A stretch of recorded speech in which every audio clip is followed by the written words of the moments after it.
దిల్ రాజు తమ్ముని కొడుకు ఆశీష్ హీరోగా అండ్ బేబీ హీరోయిన్ వైష్ణవి హీరోయిన్గా వచ్చిన కొత్త cinema love me if you dare మొన్న శనివారం మే 25న రిలీజ్ అయింది. ఇక నిన్న మంగళవారంతో 4 రోజులు కంప్లీట్ అయింది. ఈ 4 రోజుల గ్రాస్ కలెక్షన్స్ చూస్తే మొదటి రోజు శనివారం ఈ సినిమా 2 కోట్ల గ్రాస్ కలెక్ట్ చేస్తే రెండో రోజు ఆదివారం ఐపీఎల్ ఫైనల్ వల్ల 1.5 కోటి గ్రాస్ వచ్చింది. అలా 2 రోజుల్లో 3.5 కోట్లు వచ్చిన ఈ సినిమాకు ఇక మొదటి వర్కింగ్ డే సోమవారం నాడు కలెక్షన్స్ బాగా పడిపోయి కేవలం 50 లక్షల గ్రాస్ మాత్రమే వచ్చింది. ఇక నిన్న మంగళవారం కూడా సోమవారం మాదిరి మరో 50 లక్షల గ్రాస్ వచ్చింది. అలా టోటల్గా ఈ సినిమా 4 రోజుల్లో 4.5 కోట్లు గ్రాస్ అయితే కలెక్ట్ చేసింది. ఇక ఏరియా వైజ్ చూసుకుంటే తెలంగాణలో ఈ సినిమా 2 కోట్ల గ్రాస్ కలెక్ట్ చేస్తే ఆంధ్రప్రదేశ్ నుంచి కూడా 2 కోట్ల గ్రాస్ వచ్చింది. అలా తెలుగు రాష్ట్రాల్లో 4 కోట్ల గ్రాస్ వస్తే కర్ణాటక అండ్ ఓవర్సీస్ నుంచి ఒక 50 లక్షల గ్రాస్ వచ్చింది. అలా టోటల్గా 4.5 కోట్లు అయితే గ్రాస్ వచ్చింది. ఇక అందులో థియేటర్ల రెంట్లు, గవర్నమెంట్ ట్యాక్సులు, ఖర్చులు అని పోను. డిస్ట్రిబ్యూటర్ షేర్ వచ్చేసి 2 కోట్లు ఉంది షేరు.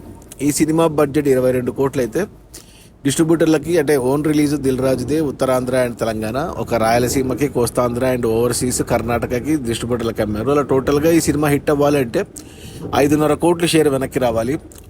అందులో 2 కోట్లు వెనక్కి వచ్చే మొదటి 4 రోజుల్లో, మరో 3.5 కోట్ల షేర్ వెనక్కి వస్తేనే సినిమా హిట్ అవుతుంది బాక్సాఫీస్ దగ్గర కమర్షియల్గా. 3.5 కోట్ల షేర్ రావాలి అంటే 7 కోట్లు గ్రాస్ రావాలి. ఇక ఈరోజు బుధవారం వర్కింగ్ డే, రేపు గురు, ఈ 2 రోజుల్లోనే ఏమైనా కలెక్షన్స్ వస్తే, ఎందుకంటే శుక్రవారం 3 కొత్త సినిమాలు రిలీజ్ అవుతున్నాయి. ఒకటి గ్యాంగ్స్ ఆఫ్ గోదావరి, ఇంకొకటి భజే వాయువేగం, ఇంకొకటి ఆనంద్ దేవరకొండది గమ్ గమ్ గణేష. సో ఈ సినిమాకు టాక్ మిక్స్డ్గా వచ్చింది, రివ్యూస్ కూడా సరిగ్గా రాలేదు. కాబట్టి ఇక నాకు తెలిసి కష్టమే. నాకు తెలిసి సినిమా 2.5 కోట్ల షేర్ వరకు వస్తుంది, 3 కోట్ల షేర్ నష్టపోబోతుంది.